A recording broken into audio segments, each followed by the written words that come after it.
हाय पीयूष।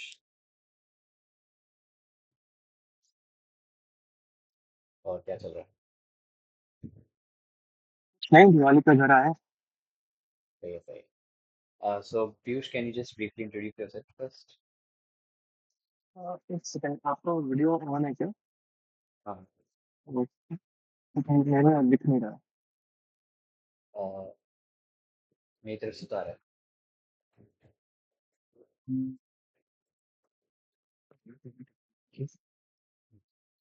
तो just introduce yourself first. Yeah, so my name is Piyush Tarwal. I'm from Civil Engineering Department. I'm a second year student at IT, Bombay, and I'm pursuing another degree, a BS in Data Science from IIT Madras. It's an online degree. I'm from Uttar Pradesh, Gorakhpur. I Some things about me, like I love playing chess and I love playing poker. Basically, that's it. Can you explain me about some of the main projects which you did? Yeah, so there are two main projects I did during the summers, the summer of Quant and the seasons of Code. Both were almost similar. In seasons of Code, I had to build a Hindi में बात कर सकते चलेगा ना? क्या क्या? हिंदी में? Hello, मतलब what do you prefer, Hindi चलेगा? हाँ हाँ, हिंदी कर सकते हैं, कोई प्रॉब्लम नहीं। लैंग्वेज कंस्ट्रेंट कुछ नहीं है। हाँ, ठीक है। तो सीजन्स ऑफ कोड में उस टाइम पहली बार ऐसा कौन का प्रोजेक्ट किया था। तो हाँ। उसमें एक एल्गोरिथमिक ट्रेडिंग स्ट्रैटेजी बनानी थी हम लोग को। हम्म। तो उस टाइम पहली बार ऐसा एक्सपोज हुआ था क्वांट में, और तो पहली बार ऐसे इंडिकेटर्स क्या होता है और वो सब उसके बारे में सीखा था। बहुत सारे इंडिकेटर्स को सीखने के बाद उन सबको मिला के एक स्ट्रैटेजी बनाई थी और उसको अप्लाई किया था। वो प्रोजेक्ट पूरा नहीं हो पाया था क्योंकि मैं इंटर कहीं बीच में ब्रेक ले लिया था बहुत टाइम से, तो इम्प्लीमेंट नहीं कर पाए थे उसको। बट मतलब एज एल्गोरिथमिक ट्रेडिंग उसको इम्प्लीमेंट नहीं किए थे। बट क्योंकि क्यूरियोसिटी थी हमको, तो उसको मैनुअली हम इम्प्लीमेंट करके देखे थे कि कैसा होता है। तो लाइक दो तीन इंडिकेटर खुद से देख के और इन्वेस्ट करने में वो ट्राई किए थे। और मेरे पास कोड रखा है उसका पूरा, बस उसमें एपीआई अगर इंटीग्रेट कर दें। और बैक टेस्टिंग में मेरा स्ट्रैटेजी वाज डिसेंट। उसमें क्या हुआ था, अटका कहाँ पता कि हम लोग को सबको स्ट्रैटेजी बनानी थी, और एट लास्ट 4-5 लोग सिलेक्ट होंगे जिनकी स्ट्रैटेजी को एक साथ मिला के एक सिंगल स्ट्रैटेजी बनाई जाएगी। सो पूरा टाइम जो था उसी में निकल गया सबकी स्ट्रैटेजी बनने में। तो क्या क्या इंडिकेटर सीखे थे उसमें? समर कौन? वो सीजन सब खोलना था। सीजन्स ऑफ फोर में क्या क्या सीखे? RSI, MACD, EMA, volume, normal moving average. RSI पर समझा, कैसे होता है? आरएसआई क्या बताता है? रिलेटिव स्ट्रेंथ इंडेक्स, वो हम्म। बेसिकली बताता है हम लोग को कि कोई स्टॉक ओवर बॉट है या ओवर सोल्ड है। लाइक अगर आरएसआई का प्राइस मोर देन 70 है, मतलब ज्यादा लोग उसको खरीद रखे हैं, the stock is over bought. सही है, सही है। मैकडी और एक बार अगर समझाना। मैगडी मैगडी में दो लाइंस होती है, एक सिग्नल लाइन होती है और एक मैगडी लाइन होती है। तो हम लोग बेसिकली उसको चेक करते हैं कि जो जीरो लाइन है उसके नीचे अगर सिग्नल लाइन वो मैगडी लाइन को क्रॉस करती है ऊपर की तरफ, तो वो बताता है कि स्टॉक बढ़ने वाला है। और अगर इसका अपोजिट हो, वैसा वर्सा, तो स्टॉक गिरने वाला है। अगर जीरो लाइन के ऊपर सिग्नल लाइन मैगडी लाइन को क्रॉस करेगा, स्टॉक गिरने वाला है। और कौन सा इंडिकेटर पढ़ा था? और ईएमए था, एक्सपोनेंशियल मूविंग एवरेज। ठीक है। और तू बोल रहा था कि तूने कुछ स्ट्रैटेजी मैन्युअली ट्राई की थी, कोड नहीं कर पाया था। हाँ हाँ, हाँ तो तो कोड में भी रखी है बट उसको इम्प्लीमेंट नहीं कर पाते। क्या स्ट्रैटेजी, क्या सोचा था? यही सेम, ये तीन चीज यूज किए थे, मैगडी, आरएसआई और ईएमए।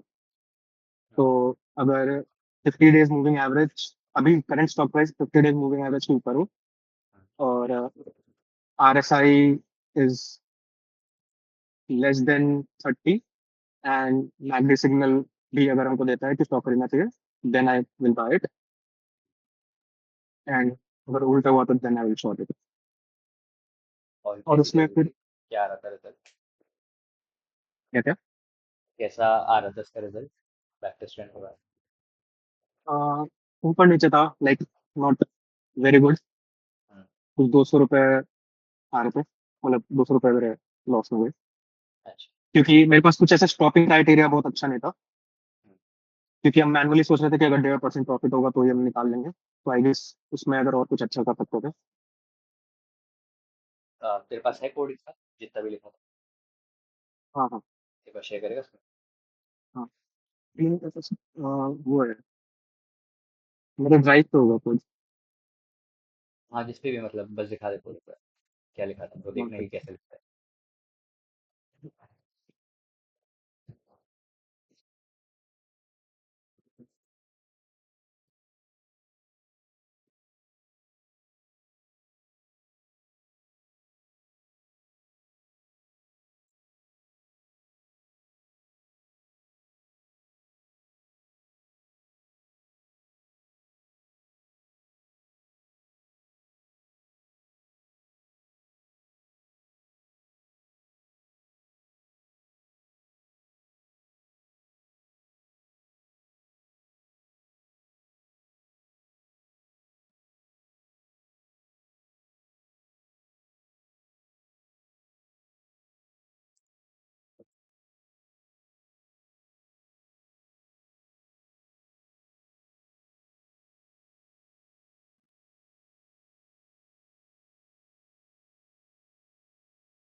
तो ये सीपीआई क्या है तू? 8.45 है, थैंक यू। बढ़िया है, तो लिखी क्यों नहीं उसने रेज्यूमे पे? अरे वो लिखी थी, वो हेडर नहीं ऐड करना होता ना। वो मतलब। गलती से हम ध्यान नहीं दिए कि वो बिना हेडर वाला भेज देते रहे। अच्छा। वो वेबसाइट से डाउनलोड करना भूल गए हम्म। थे।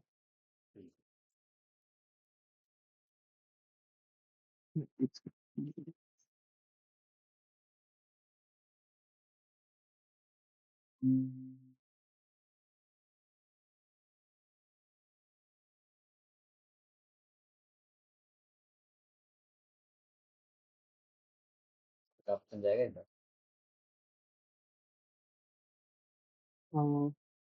कोड बेसिकली पूरा चैट जीपीटी किया था, पर थोड़ा बहुत हमको आइडिया कोड में क्या था। वाई फाइनेंस यूज किए थे for previous datas. Pandas नंपाई normal जो यूज होता है, डेट टाइम इंपोर्ट किए थे उसीलिए कि जो डेटा का आ रहा है डेट और टाइम उसके लिए। तो पहला फंक्शन वही प्रिपेयर करेगा डेटा और हम लोग को लेगा, वाई फाइनेंस से हम लोग डाउनलोड करेंगे और उसको अलग अलग कॉलम्स में बांटेंगे। जैसे पहला है टिकर, टिकर सिंबल, इंटरवल एंड, उसको अलग अलग कॉलम्स में हम लोग बांटेंगे। ये फंक्शन डेटा उससे लेगा, उसको प्रिपेयर करेगा ताकि हम लोग उसको यूज कर पाएं। फिर हम लोग इंडिकेटर्स ऐड करेंगे, R S I M D M F and ATR use किए थे। वो एटीआर बस चेक करना पड़ेगा, लास्ट में सर आए थे कि नहीं। अगेन इसमें रिक्वायर्ड कॉलम से मेरे close high low,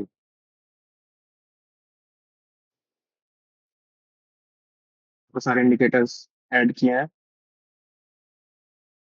then McD 825 21 और 5 यूज किए थे, क्योंकि 821 5 फास्ट मैकडी होता है, क्योंकि हम लोग बेसिकली 15 मिनट कैंडल स्टिक पर काम कर रहे थे। और बस। फिर अच्छा, इसमें एक दो चीजें और थी मेरे फोन में।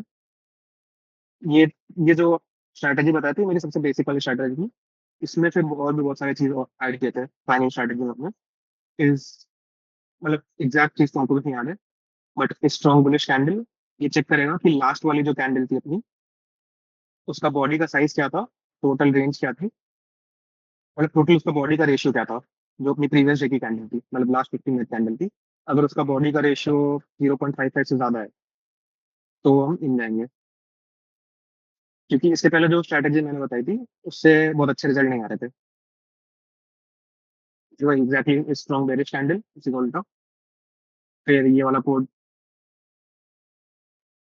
रिस्क पर ट्रेड मेरा 1.5%, कैपिटल जूम कर लिया था 10,000, स्टॉप लॉस मेरा था 0.75% और टेक प्रॉफिट 1.5%। कोड में ब्रोकरेज फी भी ऐड किया, तो ट्रेड जरूर से brokerage fee.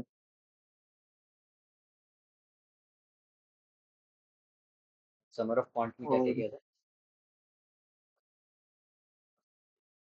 Summer of quant में समर ऑफ क्वांट में बेसिकली यही था, उसमें भी ऐसी स्ट्रैटेजी बनानी थी। तो क्योंकि दोनों साथ ही में चल रहा था, तो इसमें जो हमने किया था वही सारी चीजें उसमें भी समझा दी थी।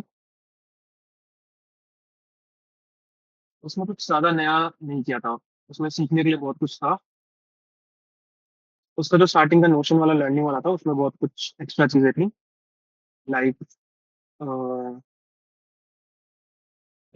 डायनामिकली उसको वो करना, कि प्राइस वही जो मेरा इसमें दिक्कत थी, प्राइस सेल करने में मुझे जो दिक्कत आ रही थी कि एक वो लगा के रखते थे कि उसी पे सेल करेंगे। और इसमें मेरा इस वाले पोर्ट में मेरा वो भी नहीं इंक्लूडेड है कि कितना स्टॉक खरीदना है।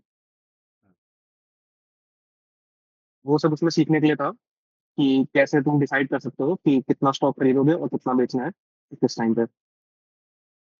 बट उसमें जो स्ट्रैटेजी दी थी फाइनली, तो वो यही वाली थी। क्या क्या सीखा समर ऑफ क्वांट? हमारा फॉन्ट तो हमको उतना अच्छे से याद नहीं है, बट वही मेन यही चीजें थी कर ले यार थोड़ा, कि क्या क्या सीखा? सही बेटा। हाँ हाँ।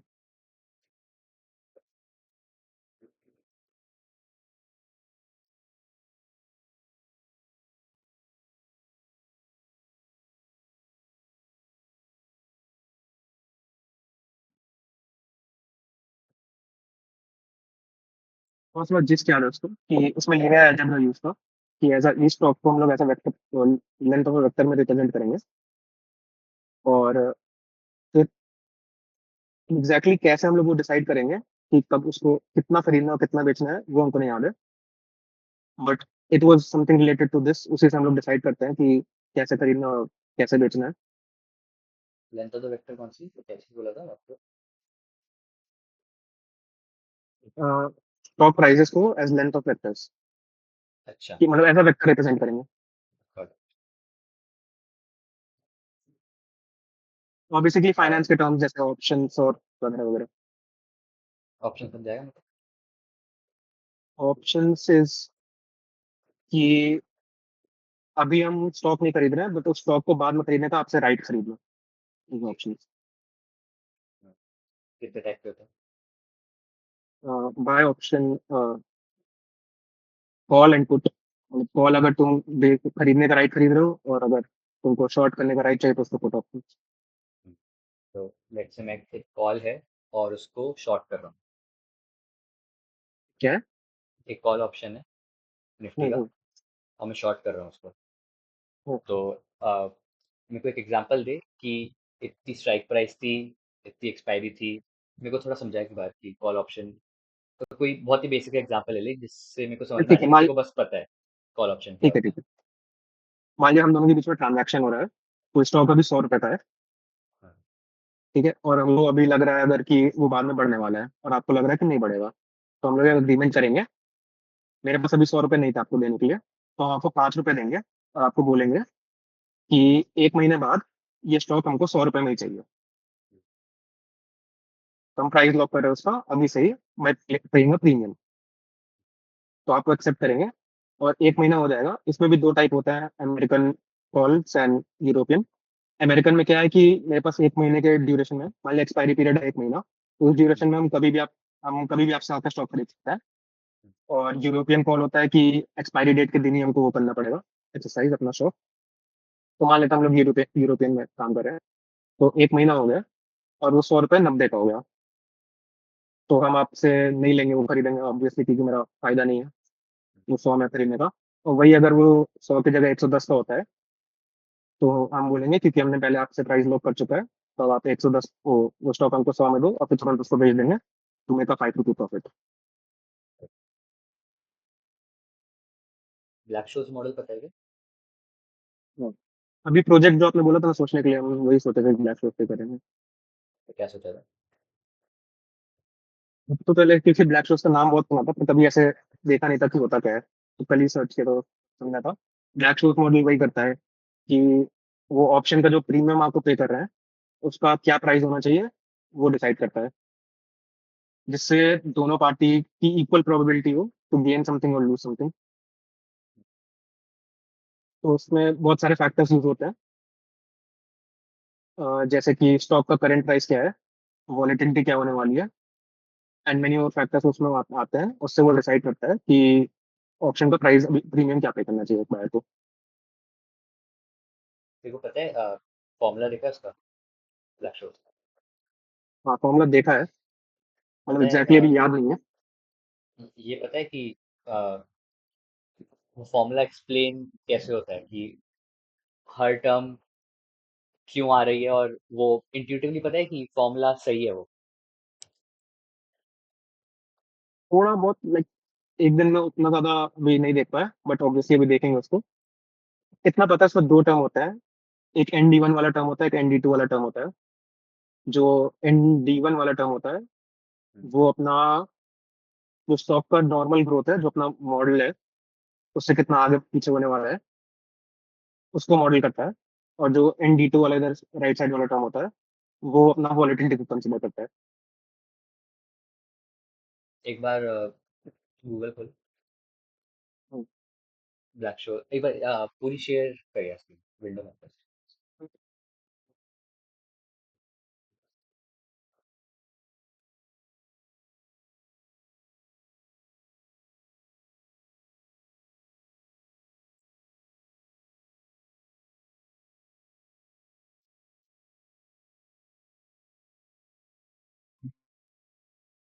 हम्म। वो ब्लैक शॉर्ट का फॉर्मूला खोल दो।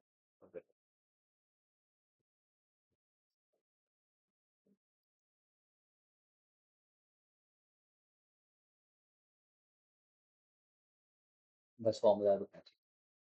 हाँ ये वाला। एक बार ट्राई कर थोड़ा कुछ समझने का, एक्सप्लेन, सोच कि क्या क्या एक्सप्लेन कर रहा है।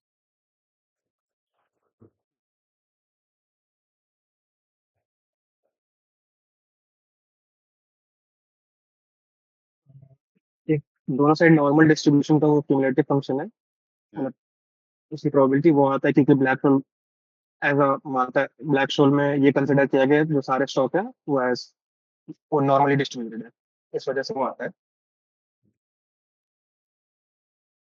ST अपना है प्राइस का करंट, स्टॉक का करंट प्राइस।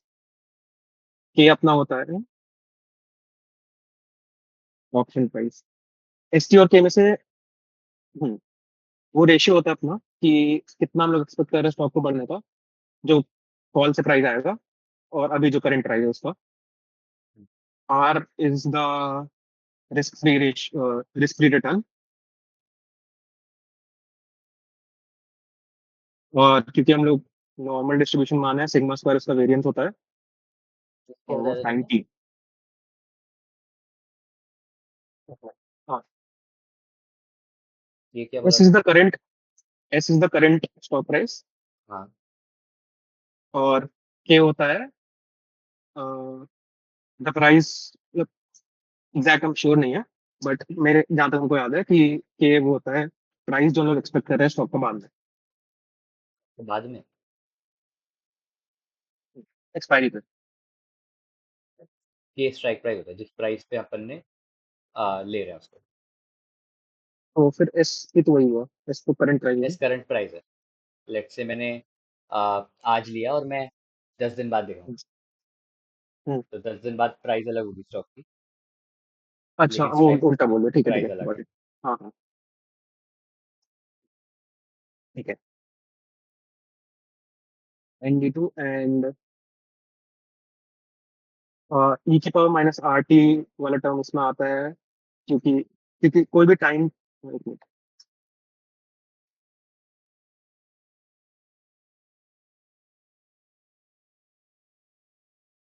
E की पावर -RT वाला टर्म ड्यू टू वॉलेटिलिटी आता है।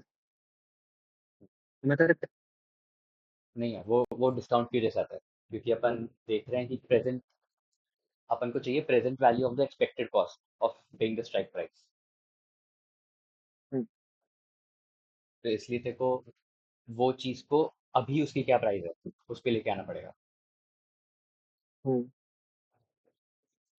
ठीक है, आई थिंक फिगर आउट कर लेगा, सही है। बस अप्रोच देखना था मेरे को, कर पा रहेगा। क्या? ठीक है, मेरे को अप्रोच देखना था कि क्या अप्रोच लेता है। 3 6 बंद कर स्क्रीन शेयर होने होने दो। प्रोग्रामिंग आती है। हाँ, बहुत बेसिक आती है, अभी सीख रहे हैं। डीएसए सीपी हो जाता है। हाँ, अभी डीएसए आता है। कॉम्पिटेटिव प्रोग्रामिंग करता है। अभी एक इवेंट पे पार्टिसिपेट किया था, बहुत अच्छा नहीं गया था, बट प्लान है कुछ करने का। कोड टेस्ट ना। कॉन्टेस्ट। हाँ। हाँ, क्वांट टेस्ट, सॉरी। 229 रैंक थी, कितनी थी? वो पेपर वन में थी प्रोबेबिलिटी वाले में, जो हाँ। वो वाला पेपर हुआ था दूसरा, जिसमें प्रोग्रामिंग करनी थी एक्चुअल। हाँ। टोटल मेरा एक क्वेश्चन हो गया था, एक और एक क्वेश्चन सबमिट हो गया था, सही चल गया। दूसरे क्वेश्चन में क्योंकि अभी उतना अच्छे से नहीं आता है, तो मेरा कोड सही हो गया था, वैल्यू सही आ रही थी, बट लार्ज वैल्यू के लिए वो रन टाइम एरर आ रहा था, मतलब एफिशिएंट नहीं था कोड। प्रोबेबिलिटी वाले में कितने बचे? प्रोबेबिलिटी वाले में भी एक क्वेश्चन बना था, ठीक है, बहुत मतलब डिफिकल्ट था। 5 क्वेश्चन से एक बना था, उसमें 290 मतलब 250 का नंबर है। कौन सा वाला बना था? आई गेस पहला वाला था, पहला यार उसमें सबसे इजीएस्ट वाला था। बहुत लोग से बना था वो, बहुत लोग से नहीं, बट क्या क्वेश्चन था, याद है क्या? याद नहीं आ रहा अभी, मैंने भी दिया था। पेपर खोलेगा, उसमें आएगा तो याद आ जाएगा क्वेश्चन। Okay, okay.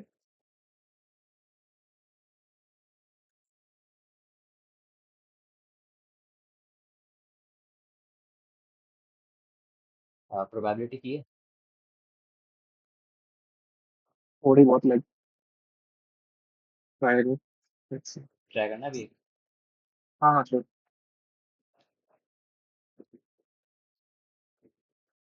चेक करो। दोनों होगा कि नहीं, लेकिन करने में मजा आता है।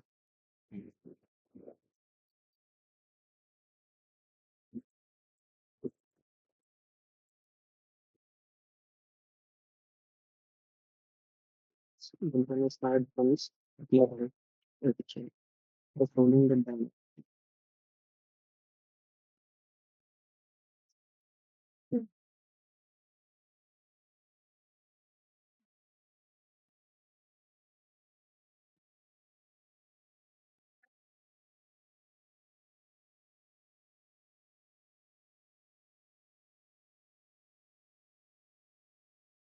जो भी सोच रहा है बोल बोल। अगर पहली बार में शॉर्ट नहीं हुआ, तो 4/6 प्रोबेबिलिटी थी कि पहली बार में शॉर्ट नहीं हुआ। और अब हमसे पूछ रहा है कि बाद में शफल करना है कि नहीं। हाँ, तो अगर शफल करते हैं, तो नेक्स्ट शॉट में बुलेट आने की प्रोबेबिलिटी इज 2/5। अगर शफल नहीं करते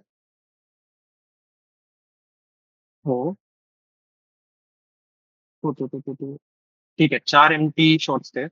अगर फर्स्ट 3 में से कोई भी हुआ और एक साइड घुमा, फर्स्ट 3 में से कोई भी हुआ, तो shuffle increase the probability of the firing of bullet. ठीक है, तो अगर फर्स्ट 3 में से कोई भी होता है, तो अगला भी ब्लैंक जाने वाला है। उसकी प्रोबेबिलिटी पहले 3 में से होने के लिए हाँ 50% चांस है कि पहले तीन, इन 3 ब्लैंक में से कोई था और अगला भी ब्लैंक होगा। और हाँ, तो देयर इज अ 50% प्रोबेबिलिटी कि अगला भी ब्लैंक आने वाला है। और अगर हम लोग शफल कर देते हैं, then there is a 3/5 chance कि अगला ब्लैंक आएगा, विच इज मोर देन 50%। तो हम लोग को शफल नहीं करनी चाहिए। शफल करने से प्रोबेबिलिटी ब्लैंक आने की बढ़ जाएगी, आई गेस। बात सोच।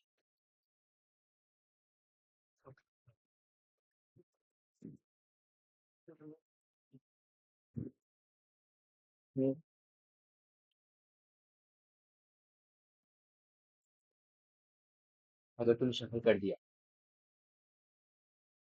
अगर शफल कर दिया तो प्रोबेबिलिटी ऑफ शूटिंग कितनी इज प्रोबेबिलिटी टू है? By five two by 5। 2/5, 2/6। अच्छा एक ब्लैंक तो अभी भी है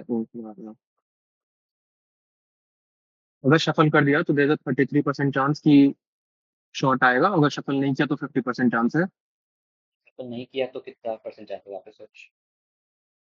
नहीं किया तो अपन को पता है कि एक बार अपन ने फायर किया तो कोई बुलेट शॉट नहीं हुई। इसका मतलब ये जो चार वाइट वाले दिख रहे हैं इनमें से कुछ होगा। करेक्ट। अच्छा ओके सॉरी ठीक है, चार वाइट वाले में से, और चार में से अगर अपने ये तीन हुए, ओके अगर शफल नहीं किए, देयर 25% चांस कि अगला वाला अपना शॉट होगा। करेक्ट। सही बात है। शफल तो नहीं फिर करने पे 25% और शफल करने पे 33%, तो शफल करना चाहिए। आंसर देखिए।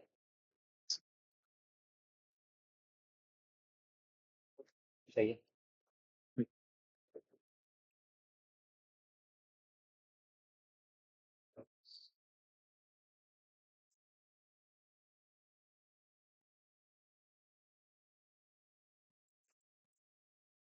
हो जाएगा।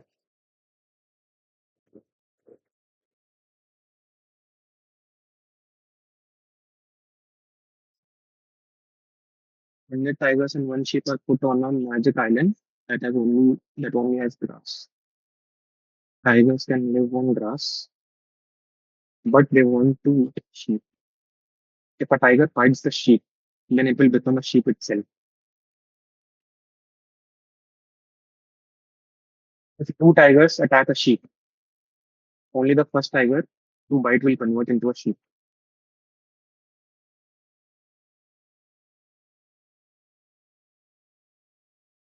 All the tigers are intelligent and want to survive. Will the sheep survive? The tigers एक sheep. और अगर कोई टाइगर sheep आता है, sheep बन जाएगा, फिर 99 tigers और एक sheep आएगा। ठीक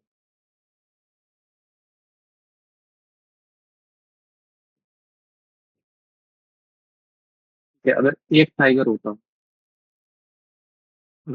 होता तो वो sheep को खा लेता, sheep बन जाता, उससे कोई दिक्कत नहीं थी। लेट्स सपोज दो टाइगर होते हैं।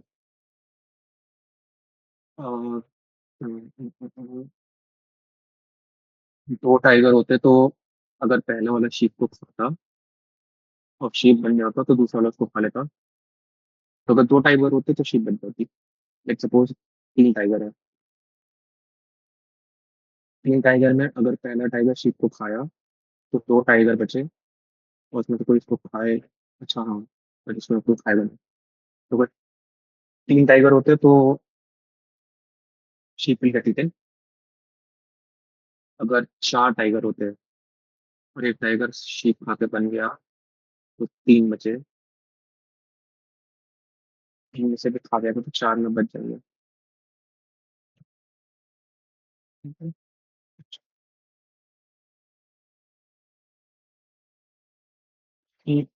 Will not be get eaten. नहीं नहीं, बच जाएगी शीप। मतलब इवन नंबर पे बच जाएगी और ऑड नंबर पे खाली जाएगी। आंसर चेक कर। सही है।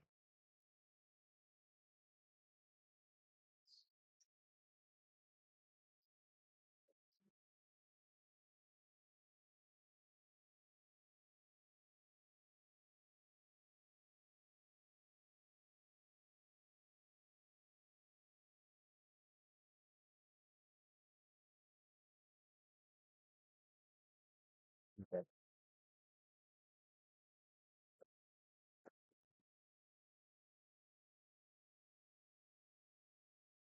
A line of 100 Henry passengers is waiting to board a place. Express is waiting to board a plane. They each hold a ticket to one of the 100 seats on that flight. For convenience, let's say the nth passenger in the line has a ticket for seat number n. तो ये वाला question शायद कॉन्फ्रेश में था ना, क्या? मतलब ये क्वेश्चन पता नहीं, पढ़ा हुआ क्वेश्चन है, शायद नहीं हुआ था उस time. For convenience, let's say that the nth passenger in the line has a ticket for seat number n. Being drunk, the first person in the line picks a random seat equally likely for each seat. हाँ ये लो कौन इसमें था.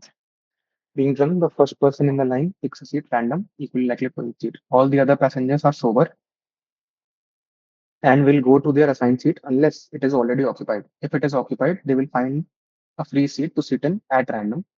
What is the probability that the last 100% to board the plane will sit on its own seat? Okay. देखते करके अगर सोचें इसको कि एन अगर वन होता, अगर पहले ही पर्सन ड्रंक होता तो किसी भी सीट पे बैठ जाता, इसकी प्रोबेबिलिटी है 1/100.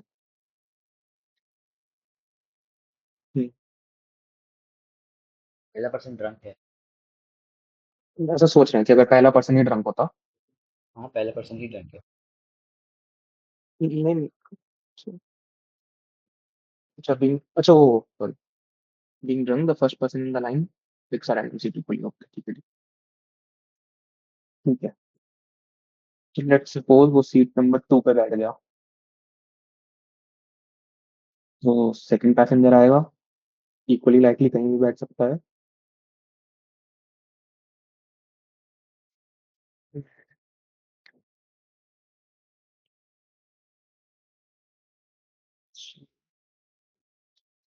बेसिकली हर पैसेंजर के पास, नहीं हर पैसेंजर के पास नहीं. पीयूष, हम्म 37 into 73।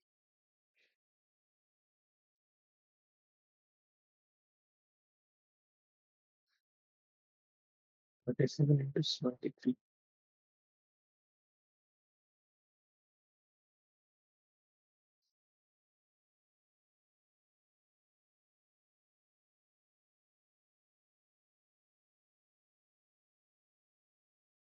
ऐसा आंसर देना क्या? क्या होता है?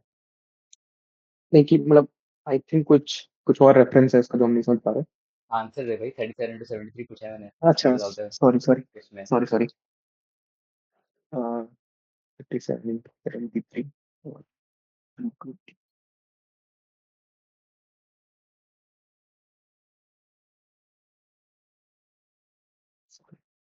37 73 214 214 कैलकुलेटर पे चल रख रहा है। लेना शायद. एक सेकंड एक और ट्राई करना पहले. 21 1 2 52 4 4 सॉरी 21 2 5 4. उस पे चल, लैपटॉप पे चेक कर calculator।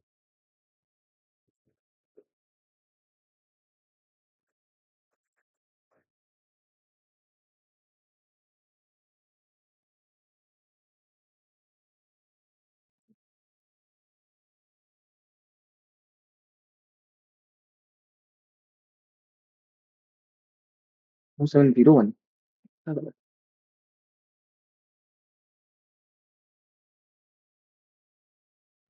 ओके गुड ठीक है. ये क्वेश्चन कंटिन्यू।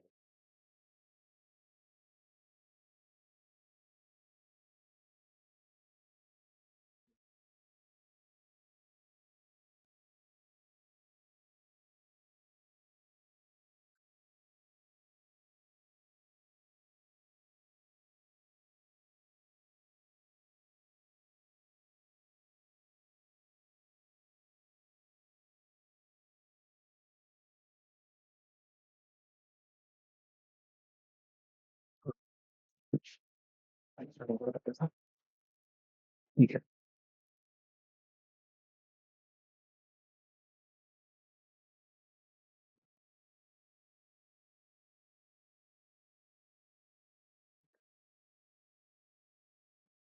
पहला प्रश्न था कहीं भी बैठ गया.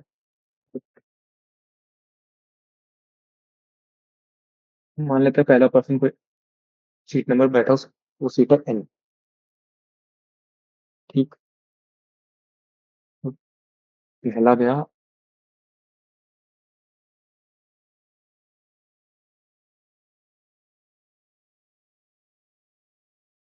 पहली सीट खाली होगी, और जो एनएच सीट पे बैठा है वो खाली होगी,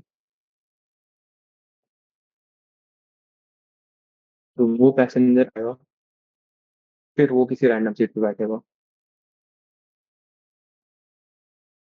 ठीक है, वो फर्स्ट सीट हुई, देन सब लोग अपना सही से बैठ जाएंगे। अगर वो फर्स्ट सीट नहीं हुई और इनके बाद कोई सीट हुई, देन अगेन सेम चीज हो जाएगी कि उसके पहले के जितने पैसेंजर थे वो जगह बैठेंगे, देन अगेन द प्रोबेबिलिटी।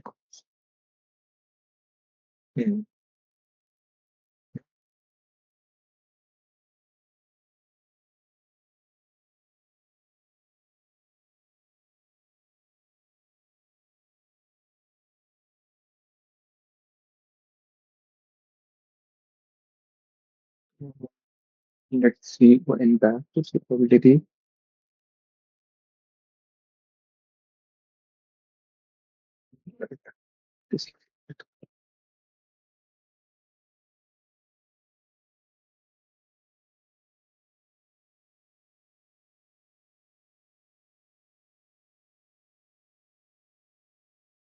उल्टा सोचता है, एक एक करके करते हैं। अगर अगर जो ड्रंक पर्सन है सीधा जाके 100 सीट पे बैठा, जिसकी प्रोबेबिलिटी है 1/100, तो तो वो कभी नहीं बैठ पाएगा। जो नॉर्मल आदमी, जो 100 सीट वाला आदमी था, वो 100 पे नहीं पहुंच पाएगा। ठीक।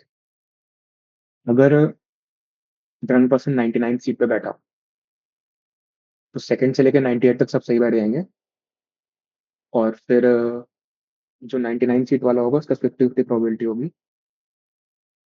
और अगर वो 100 सीट पे आने की प्रोबेबिलिटी 50%, 1/2, 1/2 की वो बैठ गया और नहीं बैठ पाया। 1/100 प्लस 1/2 प्लस, लेट्स, अगर उसके पास जाए, अगर वो 98 सीट पे बैठा, अगेन सब सही बैठ जाएंगे। प्रोबेबिलिटी है कि वो ना बैठ पाए इस 1/3 प्लस 2/3 इंटू 1/2।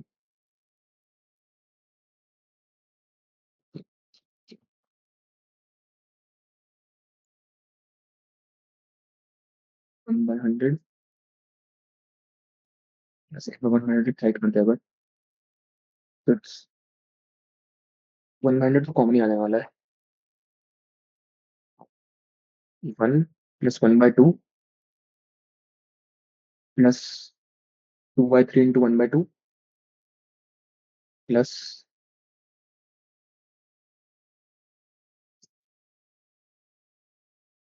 3/4।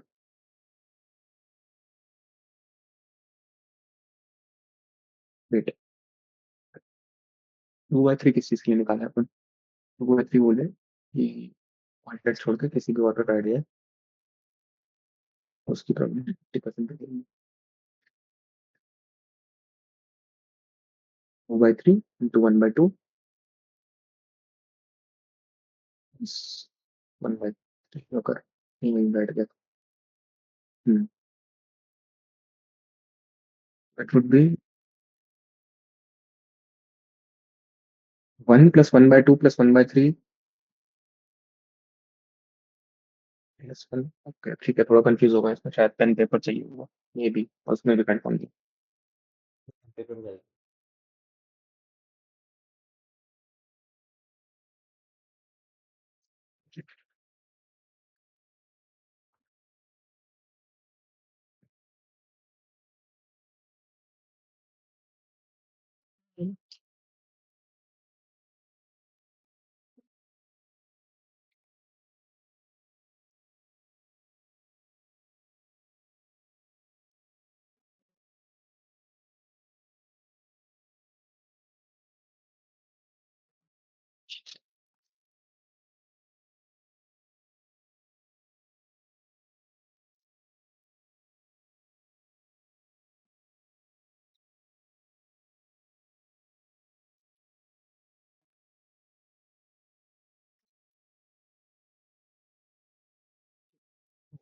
पैटर्न सोचना पड़ेगा।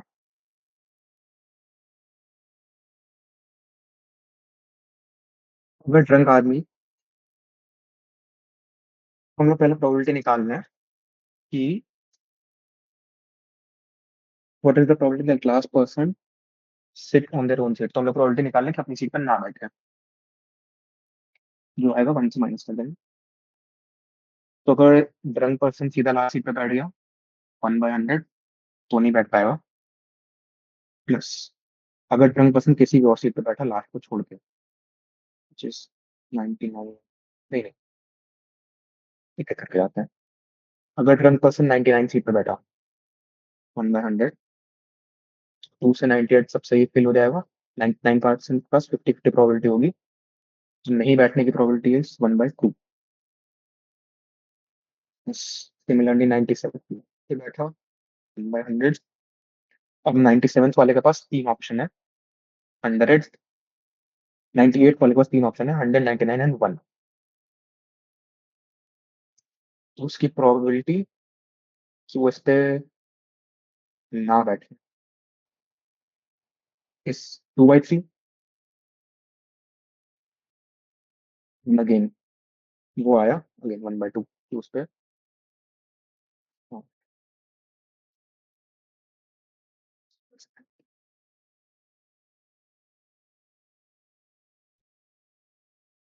हम लोग गलत सोच रहे हैं। ये निकालना ज्यादा इजी होगा डायरेक्टली कि अगर लास्ट वाले अपनी 96 सीट पे वाला, बैठे। 1 वाला अगर 96 की सीट पे बैठा। 96 के, हाँ, हम्म, फिर तू क्या बोल रहा है? उसके बाद नहीं नहीं, 96 वाले के पास अभी ठीक है, अभी 98 वाले 9, पे बैठा। 1 हाँ, वाला 98 की सीट पे बैठा। हम्म, फिर 98 वाले के पास क्या क्या ऑप्शन है? 199 और 1। 100, 99 और 1। इसलिए ये चीज गलत मान कर रहे थे ले कि पहले मान डायरेक्टली ले वही हाँ, 98 वाला जो है वो बैठ हम्म, गया 1 पे। हम्म, नहीं, 98 वाला बैठ गया 99 पे। ठीक है, तो तेरे हिसाब से अब 100 वाला बैठ जाएगा अपनी सीट पे। हाँ, लेकिन मान अगर 99 वाला 100 की सीट पे बैठ गया तो नहीं क्योंकि 99 के पास अपनी सीट खाली है, क्यों 100 की सीट पे बैठे वो। 98 वाला 99 की सीट पे बैठा। अगर 90, अच्छा नहीं नहीं, अगर 98 वाला 99 की सीट पे बैठेगा हाँ, तब 50-50 प्रोबेबिलिटी है। अगर 98 वाला 1 पे बैठेगा तब 99 अपनी सही जगह बैठेगा। ऐसे निकालेंगे तो भाई हो गया फिर क्वेश्चन। मतलब हम सोच रहे थे कि कोई पैटर्न मिल जाएगा, पैटर्न तो मिल ही जाएगा। बट ठीक है। ये लंबी अप्रोच है। ठीक है, छोड़। हम्म,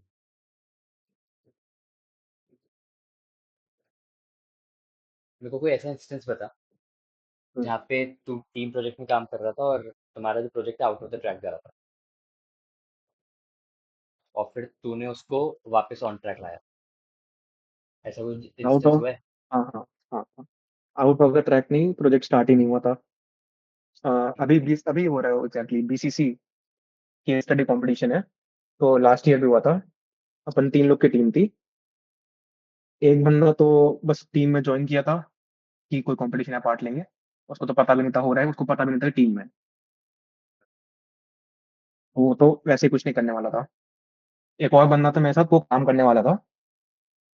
वीर नाम है, हम और वीर थे। बट उसी टाइम पे एनबी बस भी साथ में चल रहा था। तो वीर एनबी बस के लिए ज्यादा मोटिवेटेड था क्योंकि उसने वो पूरा आइडिया वाइडिया सोच रखा था।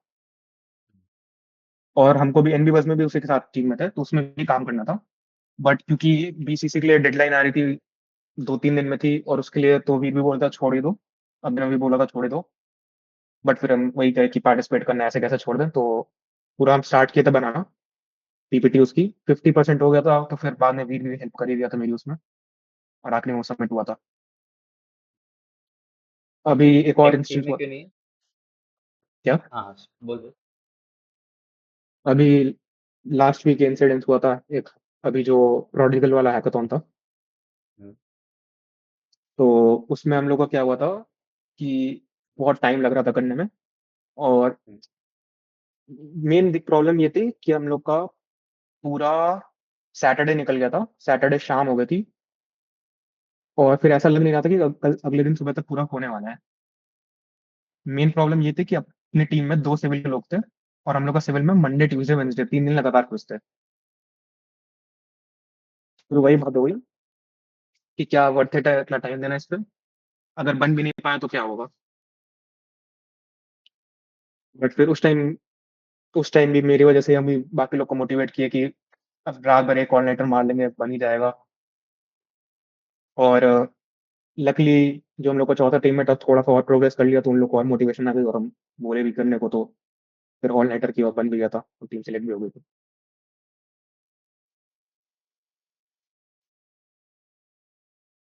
पूरी टेक टीम में क्यों नहीं? टीम में इंटरेस्ट नहीं था कोई। क्या? लाइक, पता नहीं, क्योंकि स्टार्टिंग से जो बोला था कि अगर किसी में बहुत ज्यादा इंटरेस्ट हो तो ये टेक टीम के लिए बनना, क्योंकि कमिटमेंट बहुत ज्यादा है उसमें टाइम का। और कोई भी टेक टीम ऐसे हमको नहीं मिली जिसमें बहुत ज्यादा मेरा इंटरेस्ट हो, तो हम किसी का फॉर्म भी नहीं भरे थे।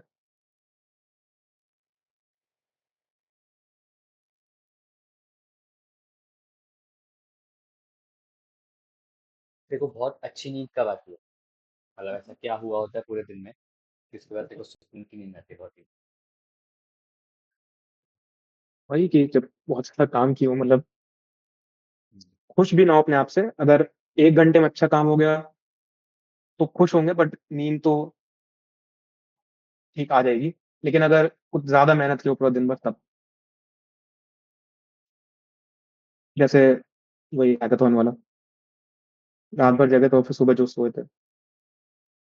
What is the hardest problem you have solved till now, and how did you solve it? In general कुछ भी हो सकती है, लाइक कि कैसे सोच लेती हम्म। सेकंड पहले। हम्म।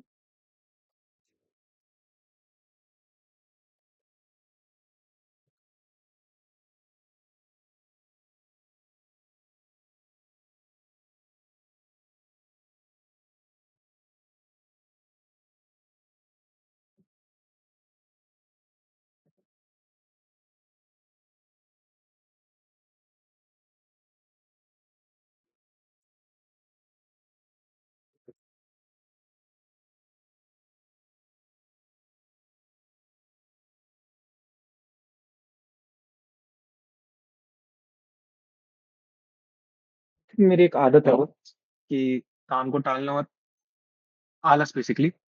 जैसे क्वांट कम्युनिटी में भी हमको अप्लाई करना था, उसमें अप्लाई भी किए थे, लेकिन बस वही कि असाइनमेंट है, करना पड़ेगा, बहुत काम है, अभी ये कुछ, मतलब अपने आप को बहाना देके वो चीज टाल टाल देना।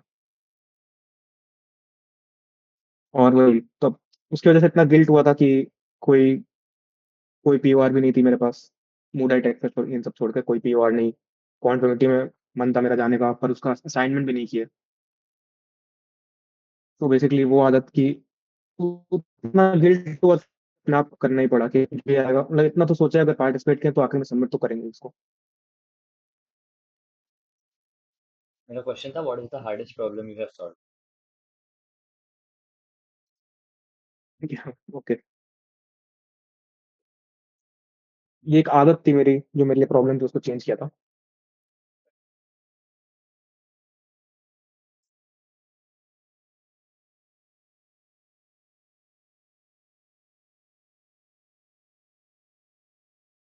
एक ऐसा कोई मोमेंट बता जहाँ पे तेरा कंट्रीब्यूशन काफी इम्पैक्टफुल था तुम्हारे अ, जो भी टीम का गोल था उसकी तरफ, या फिर नॉट ओनली टीम, कोई भी इंस्टेंस था जहाँ पे तेरा कंट्रीब्यूशन काफी मीनिंगफुल था, तेरा कुछ इम्पैक्ट था वहाँ पे। सोच ले इसके लिए भी। एंड नॉट इन जन नॉट लिमिटेड टू कि तुमने क्या प्रोजेक्ट्स किए हैं आईआईटी में आके, या कोई हैकेथॉन, इन जनरल कुछ भी हो सकता है। बल्कि बेटर ही होगा अगर इन जनरल लाइफ का कुछ बताया जाए।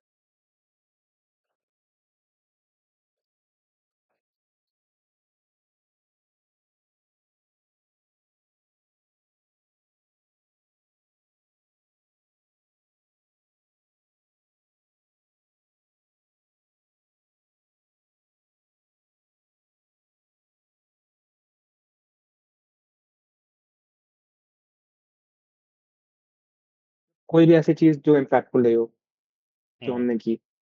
हम्म।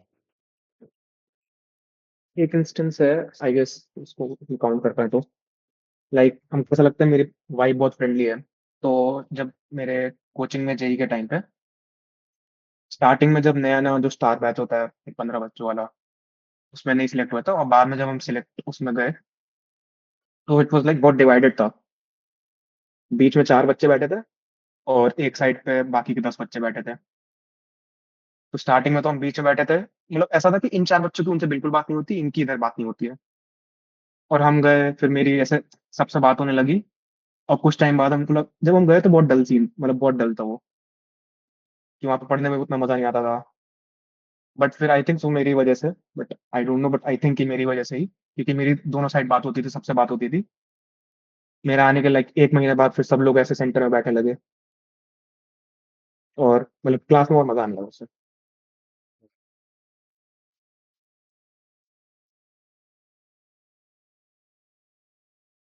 अभी जो रेज्यूमे है उसमें मेरे को काफी पीवार दिख रही है कोऑर्डिनेटर वाली। तो मेरे मेरा क्या नॉन कोर इस का इंटरेस्ट है या क्या? नॉन कोर में इंटरेस्ट, मतलब सिविल में। नॉन कोर मतलब ये कंसल्टिंग या फिर मैनेजरियल पोजीशंस। नहीं नहीं, मैनेजर पोस्ट में पीओआर, क्योंकि कुछ भरना था, इस वजह से वो तीनों डाली थी। नहीं तो मेरा इंटरेस्ट टेक या कौन साइड ही है। लेकिन मूड इंडिगो और ईसेल टेक्सस तीनों की में ही कोऑर्डिनेटर ये है, तो आई एम अज्यूमिंग कि ऑर्गेनाइजर भी होगा ही इन सबका। सब में नहीं थे, अब सिर्फ टेक फेस्ट और मुडाई में थे। और उसके बाद लाइक फिर कोऑर्डिनेटर तीनों भी लिखा करना है, है। लेकिन ऐसे तीनों में बहुत हैवी काम नहीं कर रहे हैं। अच्छे से काम सिर्फ मुडाई में कर रहे हैं। हम्म। टेक फेस्ट और सर्विसेज में मतलब कभी कभी चले जाते हैं, इतना कि रेज्यूमे पे लिख पाए। क्वांट में अगर हो गया फिर ना, कैसा काम होगा? अगर क्वांट टीम में हो गया फिर भी ऐसे ही काम होगा क्या? ईसेल टेक फेस्ट को हटा देंगे फिर। नहीं, ईसेल टेक फेस्ट तो अगर मेरा, नहीं नहीं नहीं, क्वांट टीम में हो गया वन टीम रेज्यूमे के लिए नहीं है। तो फिर उसमें भी उतना ही काम जैसा रेज्यूमे में। वन टीम रेज्यूमे के लिए नहीं है, मतलब अप्लाई हम तो उसी लिए उसमें करते, तो उसमें अप्लाई हम बिल्कुल भी बहुत काम कम नहीं। चीजों के लिए। वो तो देखेंगे सिलेक्ट होने के बाद, अगर हुए। अच्छा, सिलेक्ट होने के बाद देखेंगे काम नहीं है। नहीं नहीं, क्योंकि अभी कोई पीओआर ही नहीं है मेरे पास, ठीक है, और मुडाई में भी अभी बहुत हैवी काम नहीं चल रहा है। और अगर इसमें सिलेक्ट हो गया तो फिर टेक्स्ट टीचर तो नहीं काम करने वाले हैं। तो मेरे पास टाइम बहुत रहेगा कॉन्टिंग को देने के लिए, और उनको मजा भी आएगा उसमें देने में।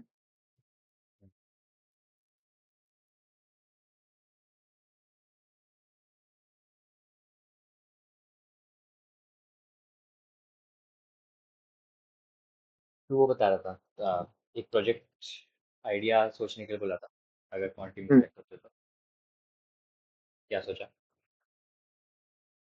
यही, क्योंकि ऐसे ब्लैक शोल्स मॉडल को भी अच्छे से देखा नहीं था होता क्या है, बस बहुत सुना था ब्लैक शोल्स मॉडल इसके बारे में। तो यही सोचे थे कि एक ब्लैक शोल्स मॉडल बनाएंगे, और उसमें डेल्टा एजिंग यूज करेंगे। यूज करेंगे। डेल्टा एजिंग क्या होता है डेल्टा एजिंग? रिस्क कम करने का तरीका होता है। हम्म। जैसे एग्जाम्पल से समझा देते हैं इसको भी, कि वही हम लोग का 100 रुपए का डेल्टा भी स्टॉक है। Delta hedging, hedging. अच्छा अच्छा अच्छा। हाँ, समझा समझा। वही कि अभी कोई स्टॉक 100 रुपए का है, हम्म।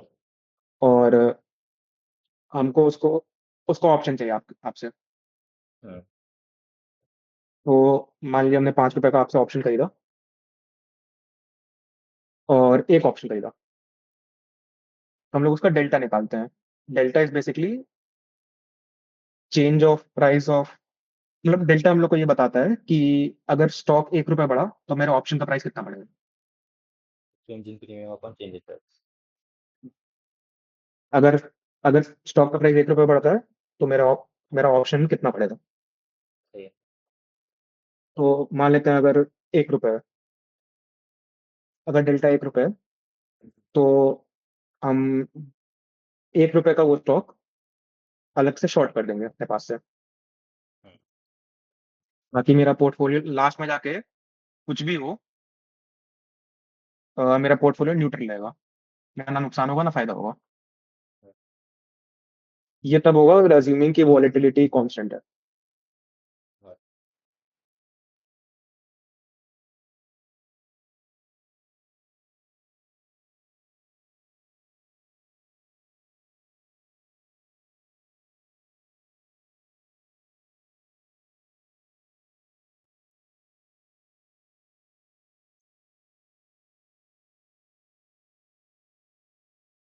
ये से क्वेश्चन ट्राई करना।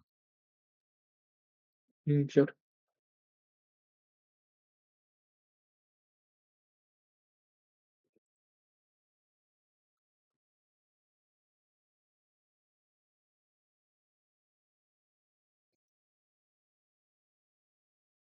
Consider a money system consisting of endpoints. Each coin has a positive integer value. Your task is to calculate the number of distinct ways you can produce a money sum using a variable coins. For example, if the coins are 2, 3, 5, the desired sum is 9, there are 8 items. Yeah. The first input line has two integers in its club. Uh, the first input line has two integers in x, the number of points, and the desired sum. The second line has n distinct integers c1 to c2, each coin, and one integer, 2, 3. वो code करना है कि सिर्फ approach बतानी है? सिर्फ approach होता है।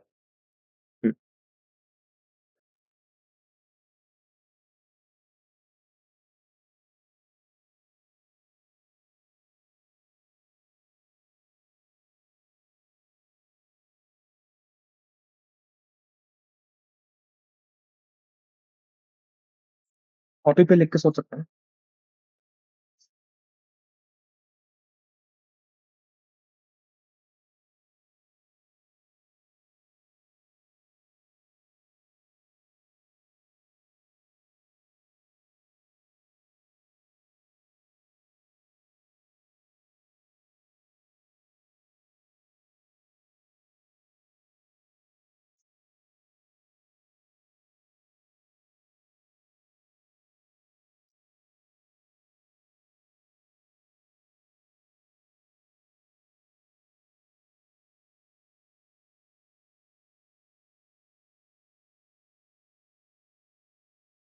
कि ऐसा होना चाहिए कि डायनामिक प्रोग्रामिंग का हम लोग यूज करेंगे। हम लोग को निकालना है D of 9। 9 is hmm. The number of ways to get desired sum. Hmm. और जितना भी हम लोग को दिया हुआ है उसका डी, हम्म। लाइक इस वाले एग्जांपल में डी ऑफ 2, 3 एंड 5 1 हो जाएगा। हम्म। और फिर एक एक करके सबका डी निकालेंगे, जिसके लिए कोई पैटर्न मिलेगा हम लोग एक बार को। वापस बोल। डी ऑफ 9 निकालना है और एग्जाम्पल में क्या दिए? इस एग्जांपल में 2, 3, 5 दिया हुआ है, तो हाँ। D of 2, D of 3 and D of 5 1 हो जाएगा अपने, क्योंकि नंबर ऑफ वेज। नहीं नहीं, sorry sorry sorry sorry sorry, नहीं नहीं, डी ऑफ 5 नहीं होगा।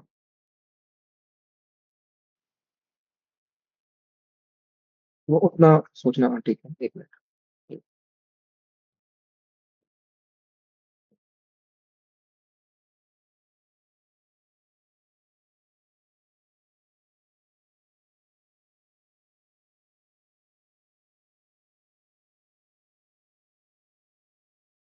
वो अगर डायरेक्टली नहीं लिख सकते तो D1 को हम लोग जीरो ले लेंगे, अगर इस एग्जाम्पल के हिसाब से। फिर एक एक करके सारे डी निकालते हैं। D2 1 हो जाएगा। D3 will be,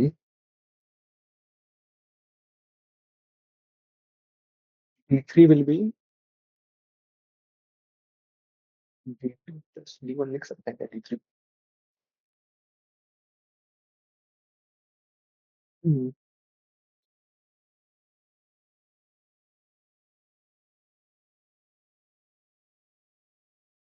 हम्म,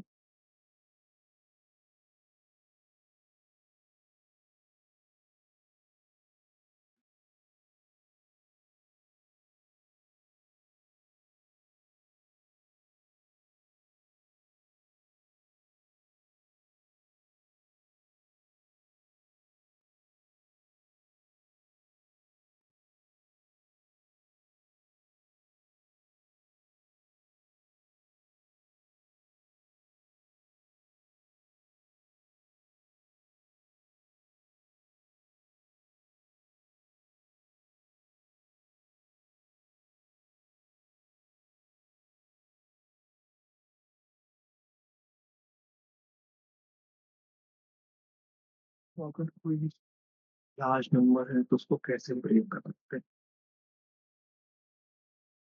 तो दोनों को तो ब्रेक कर सकते हैं।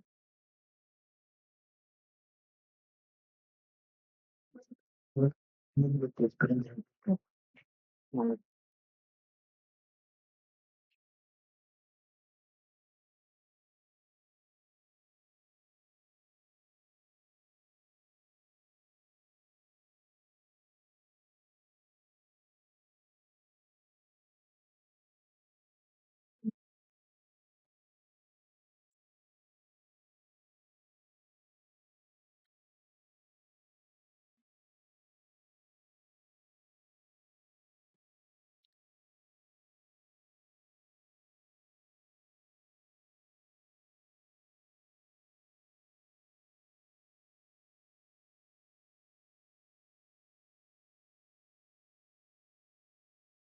अगर जैसे मेरे को 9 बनाना है, तो फर्स्ट कॉइन या तो 2 होगा, या 3 होगा, या 5 होगा। अब सोचा है।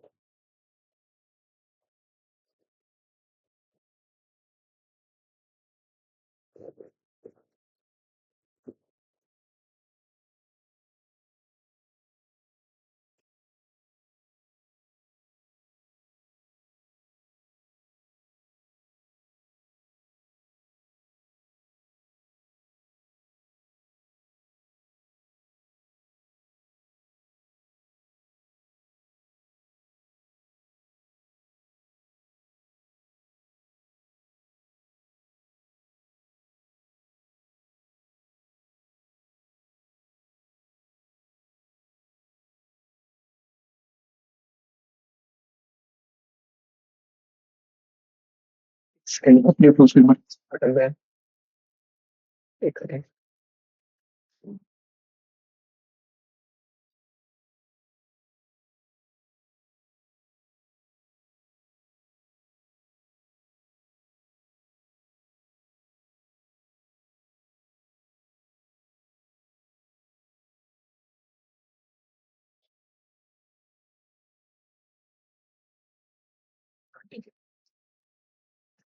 नाइन है। और पहला कॉइन मतलब 2 हो सकता है, 3 हो सकता है, 5 हो सकता है।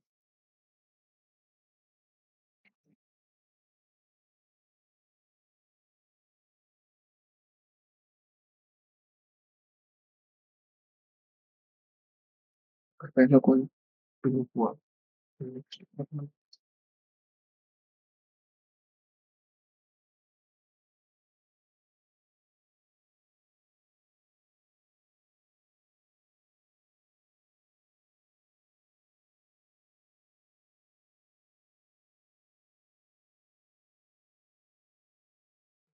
अगर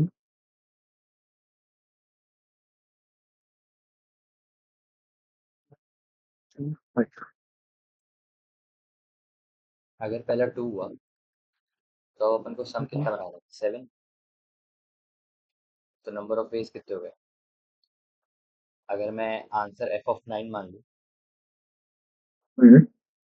तो फिर अगर पहला 2 आया, तो number of ways of f(7) into 1 one plus 1 plus f(7) है। इंटू, क्योंकि जितने भी f(7) के कॉम्बिनेशन होंगे, सीक्वेंसेस होंगे, उस सब में पीछे 2 आ जाएगा। हम्म। अच्छा, हाँ हाँ। सही है। तो आंसर क्या हो गया f(9) का? f(7) plus f(6) plus f(4).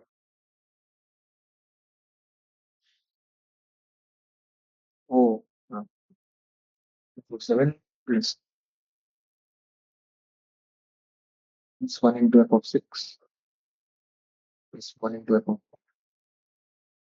और सिमिलरली f(7) f(6) और f(4) कैलकुलेट कर लेंगे।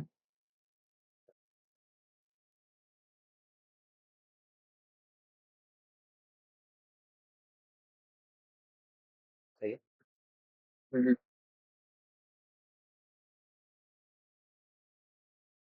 सेकंड हो गया इंटरव्यू, यही पूछा था बस। सब हुआ। बता दो कैसा हुआ, तो क्या हाँ लगता है हाँ कैसा बता हुआ? दो। बाकी सब ठीक था, ये डीएसए वाला पार्ट मेरा थोड़ा वैसे वीक है, कोडिंग वाला पार्ट। हम्म, हम्म, बाकी सब ठीक था। प्रोबेबिलिटी ठीक है, वीक तो नहीं है, प्रोबेबिलिटी ठीक है, कोडिंग से तो मेरा बेटर है प्रोबेबिलिटी। बाकी सब तुमको सही लगा।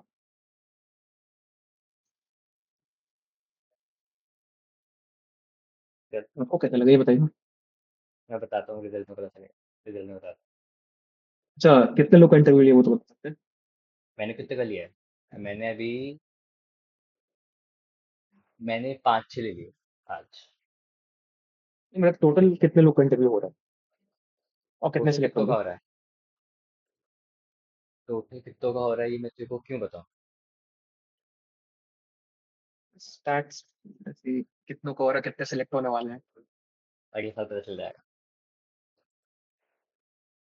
अगर सिलेक्ट हुआ तो, या इंटरव्यू लिया तो। Obviously। और एक चीज और, जितने इंटरव्यू हो रहा है कितने सिलेक्ट हो चलो हेलो, हाँ तो अटक गया था। रहे हैं? जितने लोग फॉर्म भर रहे हैं सबका इंटरव्यू हुआ है नहीं नहीं, सबका कि नहीं, नहीं? एक स्टेज क्लियर की। कम का हुआ है। ठीक है चलो पीयूष, गुड नाइट, बाय। हाँ, एक चीज और, लास्ट, आपको क्या लगता है क्या बेटर कर सकते थे और? हाँ ये मैं सोच भी रहा था तेरे को बताने का। अब as a quant team interviewer नहीं पूछ रहा, बता रहा ही मैं, एज अ सीनियर बता हाँ रहा हूँ। हाँ। हम्म, तो जब तू ने शुरुआत में अपने प्रोजेक्ट्स बताए थे कि हम्म, मैंने ये किया है और मैंने ये चीज़ कंप्लीट नहीं की क्योंकि ये हुआ था, लेकिन मेरे पास कोड भी है, तो वो ऐसा साउंड कर रहा था कि आ, जैसे चोर होता है ना, कि देख लो मैंने नहीं चुराया, देख लो मैं ये भी दिखा दूंगा वो भी दिखा दूंगा। तो सामने वाले को लगता है कि कुछ छुपा रहा है या इसने किया नहीं है कुछ। पहला परसेप्शन मेरा ये हो गया था, फर्स्ट इंप्रेशन, कि शायद इसको, ये सही कैंडिडेट नहीं है। तो वो चीज़ देख लेना, क्योंकि तेरे को शायद ये लग रहा होगा कि मैंने ये नहीं किया लेकिन मेरे पास ये है, मैं ये बता देता हूँ ये बता देता हूँ कि आपको बिलीव हो जाए, लेकिन वो दूसरे वाले के नज़रों में वैसा रेसिप्रोकेट नहीं होता। हम्म। तो जस्टिफिकेशन की ज़रूरत नहीं है, फालतू में जस्टिफाई करेगा तो वो अजीब लगता है। और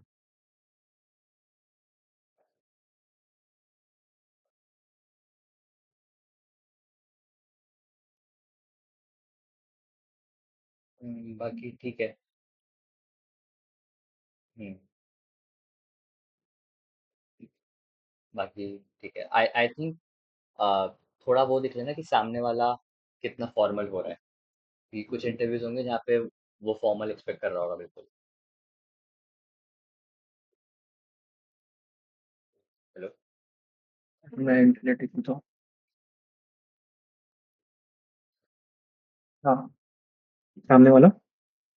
हाँ, सामने सामने वाला उसको इंटरव्यू की तरह दिख रहा है ना, तो बहुत ज़्यादा फॉर्मल फॉर्मल इंटरव्यूअर हो सकता है, इंटरव्यू ही नहीं हो सकता। तो वो भी एक चीज़ ध्यान रखना। ओके, हम्म। बस तो कुछ नहीं। ठीक है चलो, बाय।